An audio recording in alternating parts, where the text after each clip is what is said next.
بسم اللہ الرحمن الرحیم۔ ناظرین، آج کا پروگرام جو شمال ایس ٹی نیوز کے اسٹوڈیو سے ہم کر رہے ہیں مولانا صاحب کے ساتھ، جیسا کہ آپ دیکھ رہے ہیں آج کا پروگرام بڑی خاص ٹاپک پہ ہے، جس پہ ہے جی خون بہا، قصاص، دیت۔ اور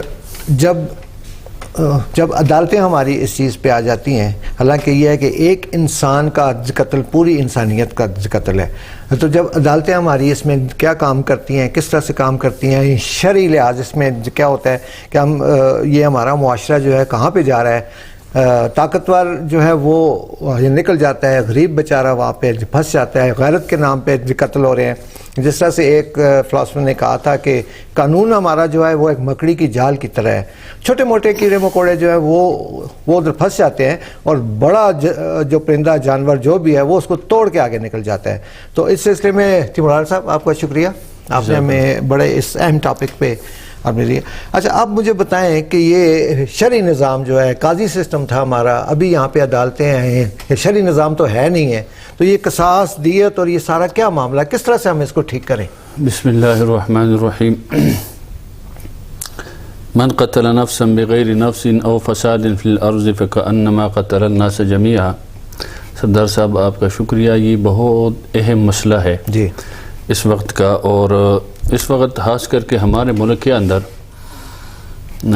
ناحق قتل عام جو ہے وہ عروج پر ہے، سو معمولی باتوں پر ایک دوسرے کو قتل کرنا، بالکل قتل کر دیا اور مار دینا، تو یہ ایک ناسور بن چکا ہے معاشرے کا۔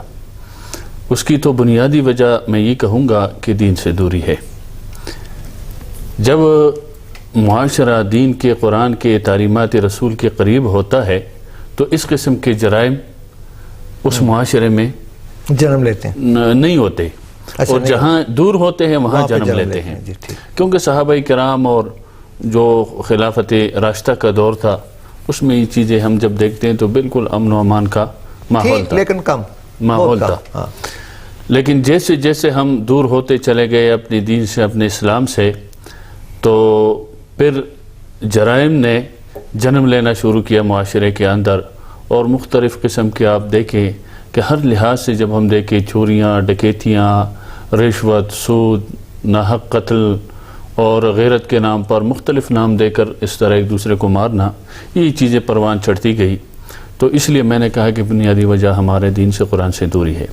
پھر اسلام ایک دوسری وجہ بھی ہے نا جی کہ جب ایسی چیزیں بڑھتی ہیں تو ایک طرف اسلام سے یہ دوری ہے ہماری، اور دوسری طرف ہماری اسٹیٹ کا قصور ہوتا ہے۔ بالکل وہی ہے، اس طرف میں آ رہا تھا، لیکن چونکہ میں نے جو آیات پڑھی ہے نا اس لحاظ سے، باقی تو میں نے کہا کہ انشاءاللہ اس پر بات کریں گے۔ اس کی کمزوری ہے نہیں، بلکہ بہت کمزوری ہے، بہت بڑا ایک اس میں ان کی وجہ ہے۔ تو اسلام کے کچھ شعبے ہیں، ہمیں اس بات کو سمجھنے کے لیے پہلے ان چیزوں کو تھوڑا دیکھنا ہوگا کہ اسلام کچھ شعبوں کا نام ہے، جیسے عقائد ہے، عبادات ہے، معاملات ہے، اسی کے ساتھ ایک نام ہے عقوبات اور اخلاق، یہ 5 شعبے بتائے جاتے ہیں۔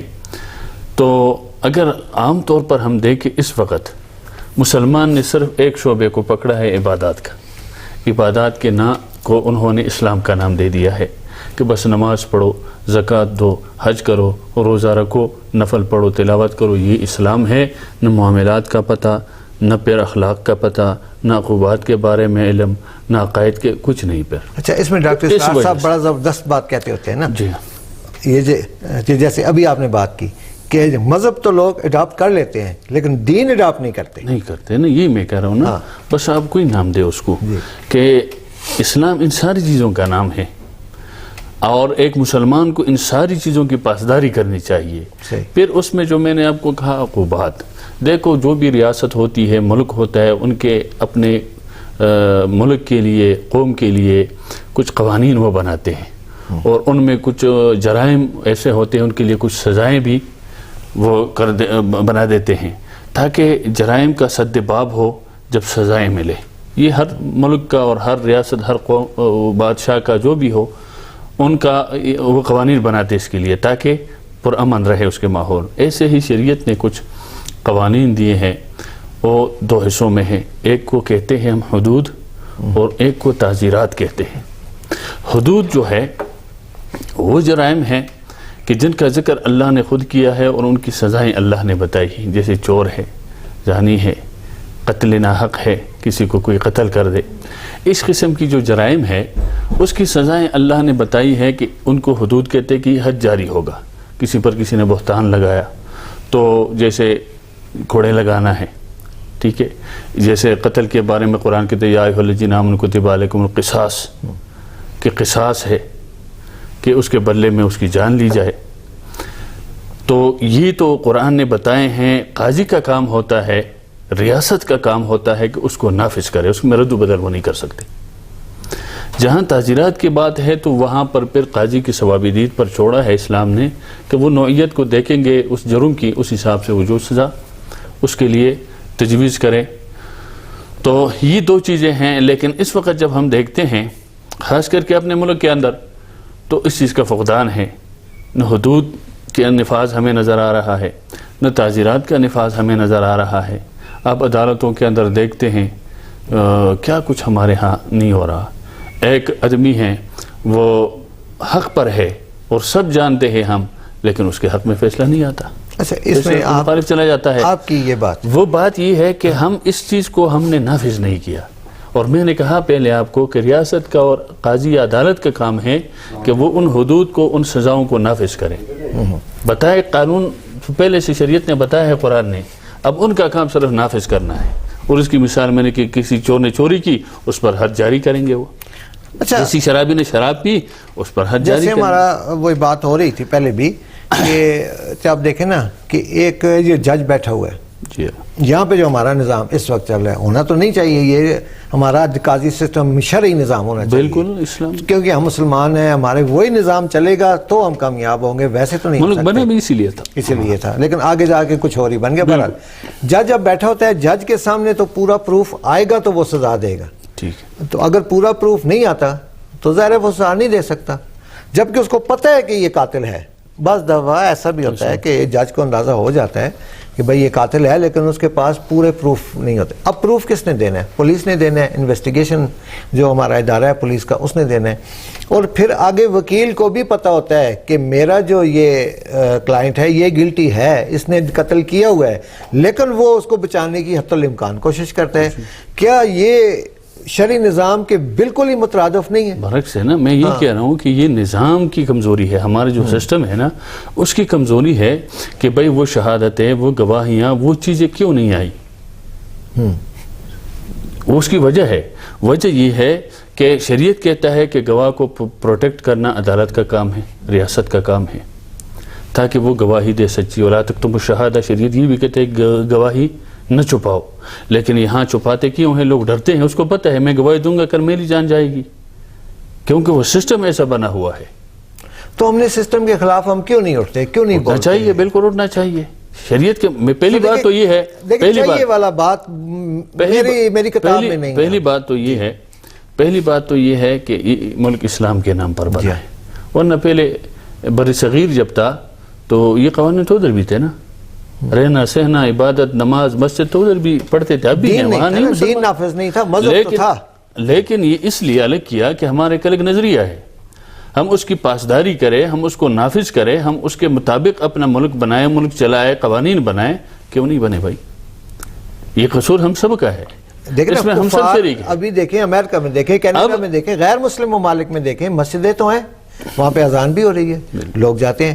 یہ دیکھیں کفار کا یہی کہ یہ جو مشرک ہیں، کافر ہیں، ان کا یہی ہے، آپ پڑھو، نماز پڑھو، مذہب پہ اپنے رہو، لیکن دین وہ پھیلانے نہیں دیتے، دین کو اڈاپٹ نہیں کرنے دیتے. اس پہ میں اگر آپ کو بتاؤں نا، قرآن مجید کے اندر کئی آیات ہیں. وَلَا يَقْتُلُونَ النَّفْسَ الَّتِي حَرَّمَ اللَّهُ إِلَّا بِالْحَقِّ. اور آیات جو شروع میں نے پڑھی، من قتل نفسا بغیر نفس او فساد فی الارض، اور یا ایھا الذین آمنوا کتب علیکم القصاص، اور کئی آیاتیں ہیں اس بارے میں. قرآن نے زور کیوں دیا ہے؟ اور بارہا خاص کر کے جو ایک آیت آپ بار بار سنا ہوگا اپنے خطبات کے اندر، جمعوں میں علماء کرام اس کو بار بار پڑھتے، ان اللہ یأمر بالعدل والاحسان. وہاں عدل کا حکم، انصاف کا حکم، اقیم الوزن بالقسط ولا تخسروا المیزان. سورہ رحمان کے اندر اللہ نہیں فرماتے؟ یہ ساری چیزیں کس لیے؟ انصاف قائم کرو، عدل قائم کرو، متوازن نظام، اس میں ڈسٹربنگ پیدا نہ کرو، خلل نہ ڈالو. یہ جب متوازن چلے گا نظام، تب جیسے اللہ نے اس کی مثال دی، دیکھو آسمانی نظام کو دیکھو، وہ ایک متوازن رکھا ہے میں نے، سورج اپنے ٹائم پہ جا رہا ہے، چاند ستارے ہر چیز، اگر معمولی ڈسٹربنگ آ گئی تو نظر ہم پر ہم، ایسے اللہ فرماتے ہیں نیچے زمین پر آپ اپنے نظام کو برابر رکھو، جیسے صحت جسم ہے نا، اس کی اگر آپ متوازن رکھیں گے تو آپ کا صحت ٹھیک رہے گا، اور اگر آپ گڑبڑ کریں گے تو آپ بیمار ہوں گے۔ تو اس لیے اللہ فرماتے ہیں نظام، تو اس نظام میں خلل ہے ہمارا، ہم جو شریعت نے متوازن ایک نظام دیا ہے نا، ہم اس سے بالکل ہٹ گئے ہیں، ہم اپنے مرضی کے قوانین بناتے ہیں، اپنی مرضی سے چلتے ہیں، وہ ساری چیزیں ہمارے سامنے ہیں۔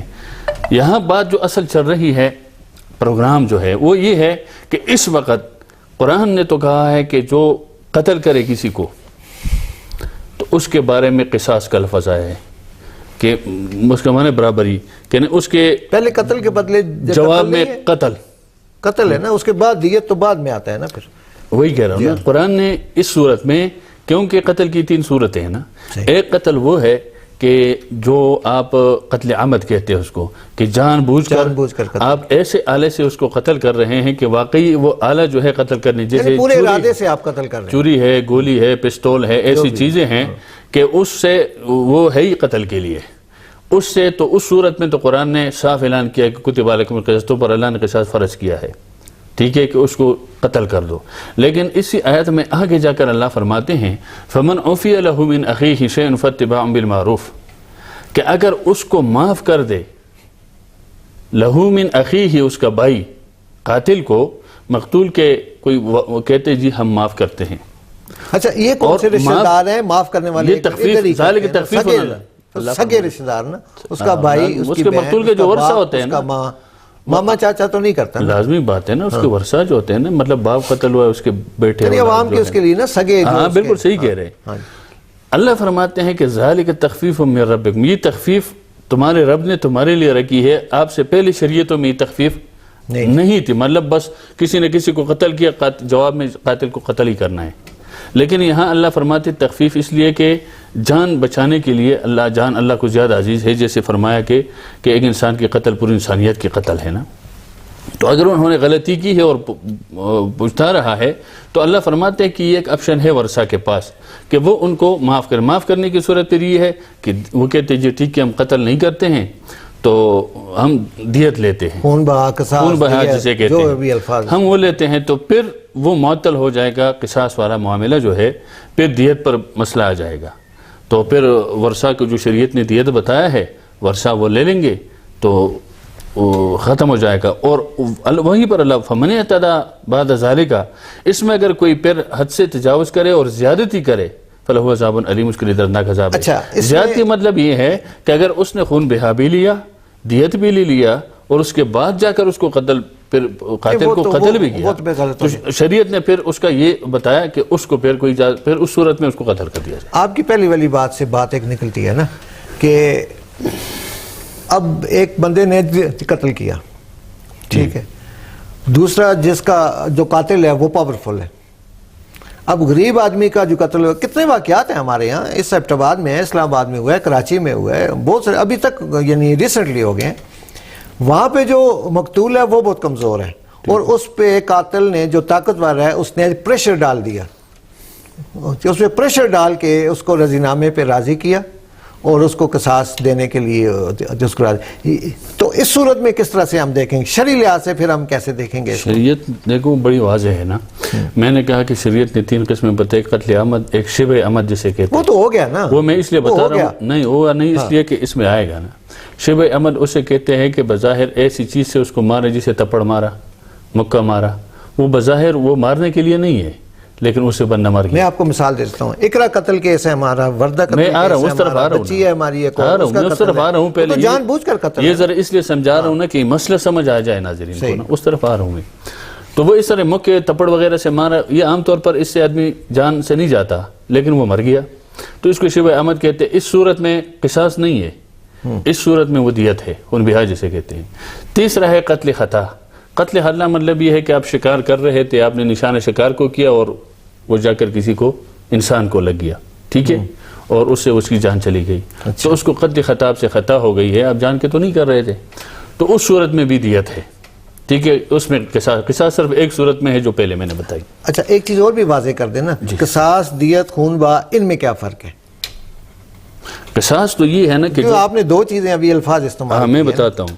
قصاص یہ ہے نا کہ جس نے قتل کیا ہے تو وہ قاتل جسے ہم کہتے ہیں، اس قاتل کو اس کے بدلے میں قتل کیے جانے کو قصاص کہتے ہیں. ٹھیک. اور وہ قتل یہ نہیں کہ خود کریں آپ، وہ تو جیسے ہمارے عدالتی نظام ہے، قاضی کے پاس جائے گا اور قاضی پوچھے گا ورثہ سے کہ نہیں کوئی معافی شافی نہیں ہے، بس ہمارا یہی دعویٰ ہے کہ اس کو ختم کیا جائے. لیکن مقتول کو تو پھر وہ فیصلہ جاری کریں گے. نہیں، قاتل چھوٹ جائے گا ادھر سے عدالت سے، جو ہمارا سسٹم ہے وہ تو ہمارا سسٹم ہے نا. میں شریعت کی بات بتا رہا ہوں. خود مار سکتا ہے پھر؟ نہیں، میں بتا رہا ہوں نا، میں شریعت کی بات بتا رہا ہوں. اب قانون جو ہمارا ہے یا ہمارا نظام ہے وہ تو پھر الگ ہے، وہ تو ہم نے پہلے بتایا. ہم تو اس کو دیکھیں گے نا. میں تو شریعت کا حکم پہلے بتاؤں، شریعت کا حکم تو بتاؤں نا، ناظرین کو پتہ چلے کہ بھائی ہمارا دین کیا کہتا ہے. ہاں، لیکن باقی ہمارا نظام جو ہے دوسری طرف ہم یہی دیکھیں گے کہ آج کل پھر کیا کریں. ہاں، پھر دوسری صورت میں دیت اور تیسری میں دیت ہے. میں نے کہا قصاص اور وہ میں نے آپ کو بتا دیا.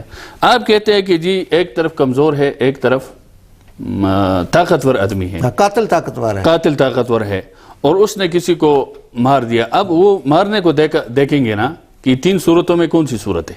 ٹھیک ہے، اگر وہ پہلی والی صورت ہے تو وہاں تو اللہ کا حکم ہے صریح کتب علیکم القصاص، اس میں تو قصاص ہے. اب ورثہ کی مرضی ہے، اس کو عدالت کو کہے کہ بھئی ہم کوئی معافی شافی نہیں ہے، اس کو بس پھانسی پہ لٹکا دیا جائے.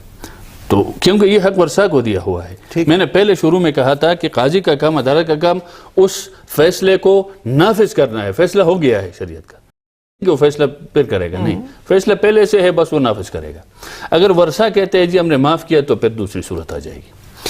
اگر دوسری صورت ہے اس میں شبہ عمد، تو اس میں تو قصاص نہیں ہے، اس میں یہ ہے کہ دیت ہوگا اور تیسری میں بھی دیت ہوگا.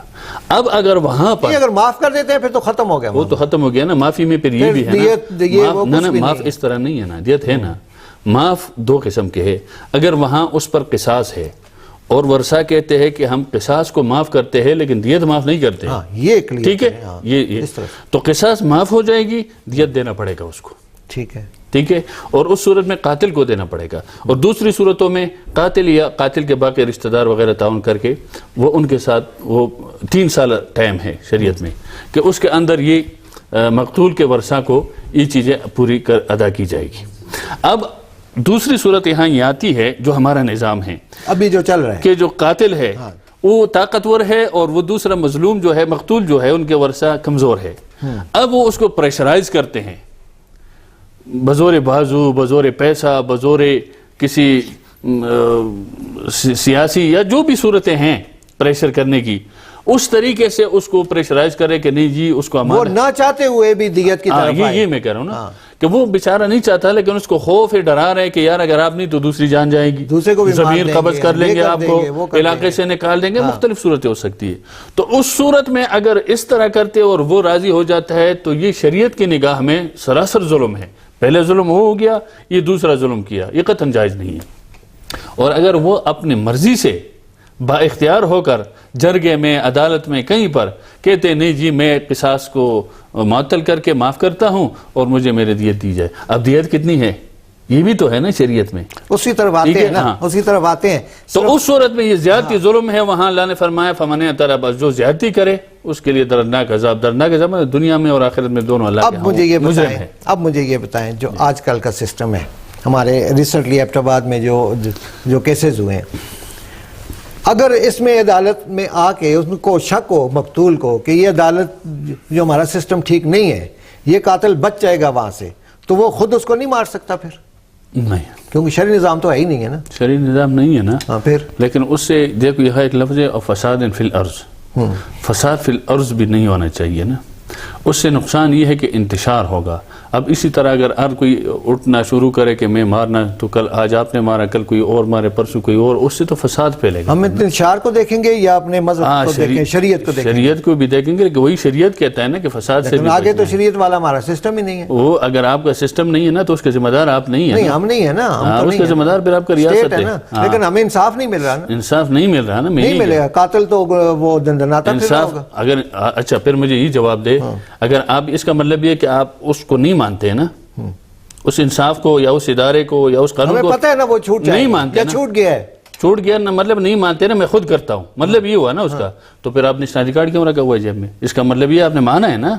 کیا پاکستان کے قانون کو، ریاست کو آپ مانتے ہیں نا کہ بھائی جو قوانین ہے، جو آئین ہے، جو چیز ہے، میں نے یہ اس لیے رکھا ہے کہ میں اس کو مانتا ہوں، اس کے مطابق چلوں گا. سن لے یہ ایک حلف ہے نا. نہیں، ہمیں یہ بتایا گیا ہے کہ جو آئین پاکستان ہے ہمارا، یہ قرآن و سنت کے مطابق ہے. تو آئین پاکستان میں یہ لکھا ہے نا کہ آپ خود بدلہ نہیں لے سکتے. جبکہ نہیں ہے، آپ یہ بدلہ نہیں لے سکتے نا، قانون میں تو یہ لکھا ہے. میں اور بات کر رہا ہوں نا جی، یہ قرآن اور سنت کے مطابق آئین ہمارا بنا ہوا ہے. بالکل، لیکن ایسا ہے نہیں ہے، نہیں ہے. ہاں بالکل. کیونکہ آگے اس پہ عمل نہیں ہوتا. اس صورت میں کہہ رہا ہوں کیا ہونا چاہیے. اس صورت میں یہی کہہ رہا ہوں نا آپ کو کہ آپ خود بہرحال نہیں لے سکتے ہیں. وہ پھر آپ اللہ پر چھوڑے، اس کے ذمہ دار آپ کی ریاست ہے یا وہ انصاف کا نظام ہے آپ کا کہ وہ آپ کو انصاف پرووائڈ نہیں کر رہا. آپ سمجھتے ہیں کہ آج کل جو عدالتیں بنی ہیں، جیسے سب سے بڑی ہماری سپریم کورٹ ہوتی ہے، کیونکہ یہ شرعی لحاظ سے ہم نے یہ ساری چیزیں دیکھنی ہے نا، تو آیا وہ مینیج نہیں ہوگی جس طرح سے سامنے وہ نظر آ رہا ہے کہ حکومت ہی اس کے ان کی جج لگائے گی، سب کچھ کرے گی، وہ جس طرح حکومت کہے گی، وزیر اعظم صاحب کہیں گے یا جو بھی ہے وہ سن لینا، وہ اس طرح سے وہ کرے گی. پھر تو انصاف کا بول بالا نہ ہوا نا. یہ تو اس علمی کے ہے. بارے میں پھر آپ علماء کرام کا کیا کردار سامنے آتا ہے؟ علماء کرام کا کیا کردار ہے اس میں؟ علماء کرام کا کام یہ ہے کہ وہ وضاحت کرے، وہ بتائے کہ بھئی قرآن یہ کہتے ہیں جیسے اس مسئلے کے بارے میں ابھی میں نے آپ کے سامنے چیزیں وہ رکھی. تو سب کو پتا ہوتا ہے کیا کہتا ہے، لیکن وہ عمل نہیں کرتے. عمل نہیں کرتے نا. اب عمل نہیں کرنا، آپ کہتے ہیں نماز پڑھو، وہ نماز نہیں پڑھتا، آپ گھر سے اٹھا کر لانے کے پابند تو نہیں ہے نا. نہیں، میں آپ کو بتاتا ہوں، پابند ہے نا. آپ لوگ آگے ہو، ہم پیچھے ہوں گے آپ کے، ٹھیک ہے. ہم سارا احتجاج کریں گے کہ بھئی اس سسٹم کو ٹھیک کریں. جب تک ٹھیک نہیں کرتے ہم روڈز پہ بیٹھیں گے، کھانا بھی کھائیں گے، لوگوں کو تنگ نہیں کرنا، لیکن احتجاج کریں گے، سب کچھ روڈز پہ کریں گے. بات صحیح ہے آپ کی، بالکل ہونا چاہیے. لیکن ہمیں آپ لوگ کلاس کے مانیٹرز ہیں. ہم آپ کے ساتھ نہیں، ہم آپ کے ساتھ ہیں. آپ آگے بڑھو، ہم پیچھے سے غائب ہیں. نہیں، ہم آپ کے ساتھ ہیں. نواز شریف والا مجھے یاد آ گیا. کہہ رہے ہیں اس طرح سے نہیں ہونا چاہیے، لیکن پھر ساتھ نہیں دیتے نا. اس طرح نہیں ہونا چاہیے. یہ کہتے ہیں ساتھ، بالکل ہونا چاہیے. میں کہہ رہا ہوں آپ کے ساتھ ہو. اس میں آپ نکلے تو صحیح. میں آپ کے ساتھ، ہماری قوم بڑی جذباتی ہے، مذہب کے نام پہ بڑی جذباتی قوم ہے ہماری. آپ ذرا سا باہر نکلیں گے، دیکھیں آپ کے پیچھے کون کون آتا ہے، سب آئیں گے. نہیں، مجھے پتہ ہے نا سردار صاحب، نہیں آتے. یہ کہتے ہیں قدم بڑھو ہم تمہارے ساتھ ہیں، جب وہ پیچھے دیکھتا ہے پڑھتے نہیں، وہ نواز شریف کی وجہ سے ہوتا ہے. یہ قوم کے رگ رگ سے، اس قوم کے رگ رگ سے ہم واقف ہیں، اس کو ہم جانتے ہیں. آپ کا یہ نہیں کہ اکثریت، اس میں ایسے لوگ ہیں با ایمان اور جذبے والے لوگ کہ وہ چلیں گے، لیکن یہ جب تک آپ یک مشت نہ ہونا، جو غائب ہوتا ہے ہو جائے، یک مشت نہ ہونا، آپ کا باہر نکلنا بڑا اثر ڈالے گا، طاقت نہیں بنے گی. بالکل آپ کی بات 100% صحیح ہے. ایسا ہونا چاہیے، آنا چاہیے، اس پر عملداری کے لیے ایسے کام کرنے چاہیے کہ بھائی اس کو مجبور کرے کہ بھائی یہ نظام اس طرح کرو، انصاف کیوں نہیں مل رہا. تو سر کب کریں گے؟ جب آپ چاہیں گے. کل بسم اللہ. میری طرف سے تو کچھ نہیں ہے، میں کیوں سوچوں. بسم اللہ. مسجدوں میں کل آئے، آپ روڈ پہ آئے، آپ عوام روڈ پہ آئے، مولوی نہ آئے، پھر آپ کہیں کہ یار آپ نے نہیں آئے. چلیں جی، ہمارے مولانا صاحب بھی کہہ رہے ہیں کہ پہلے آپ بڑھو. جب وہ پہلے تم میں ٹرین ہی چھوٹ جائے گی. تو انشاءاللہ پھر اس پہ بات ہوگی. ایک بات، مسجد کے اندر مولوی سے آگے نہ بڑھو. مسجد کے اندر، مسجد میں مولوی صاحب کو آگے رکھو، اور ان معاملات میں آپ لوگ آگے ہو. آپ لوگ مولوی صاحب پیچھے ہو. مولوی صاحب آپ کے ساتھ بشانہ ہوں گے. اگر نہیں ہوئے تو پھر جو مرضی کہو. چلیں جی، پروگرام کا ٹائم ختم ہو گیا. انشاءاللہ ایک چیز رہ گئی نا جی پلیز.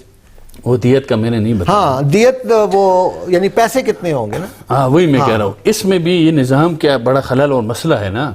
اب شریعت نے جو دیت مقرر کی ہے کہ کسی نے کسی کو اگر قتل کر دیا، جیسے میں نے کہا شبہ عمد میں یا قصاص کی صورت میں یا قتل خطا کی صورت میں، اس صورت میں شریعت کہتا ہے کہ 1000 دینار، 10,000 درہم یا 100 اونٹ.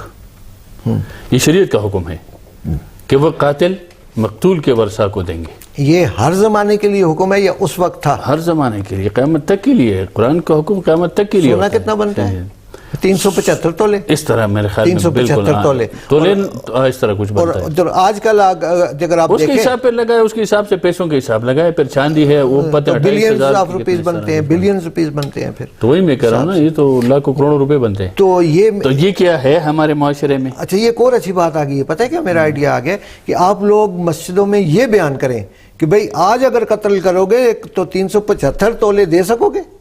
یعنی اس پہ بھی خوف آئے گا نا، بالکل ہے، اس پہ بھی بالکل خوف نہیں آئے گا، 100 اونٹ دے سکو گے؟ لیکن دوسری طرف میں کہتا ہوں نا کہ ہمارے نظام کے اندر اتنا دیا تھے، اسی لیے کہتا ہوں آپ آئیں نہ نکلیں، ہم پیچھے ہیں آپ کے، بالکل انشاءاللہ اس پہ ہوگا، آپ کی بات زیادہ اثر کرے گی۔ بڑی کوتاہیاں ہیں۔ انشاءاللہ پروگرام کا ٹائم ختم ہو گیا اللہ ہے، پاک تو ہمیں ایسے ہی بس ٹاپک ہدایت کے دیں۔ ساتھ ہم انشاءاللہ مولانا صاحب کو ساتھ لیتے رہیں گے، یہ خود بھی پروگرام کرتے ہیں، اس طرح بھی پروگرام ہوں گے۔ اگلے پروگرام کے لیے اجازت دیجیے، خدا حافظ۔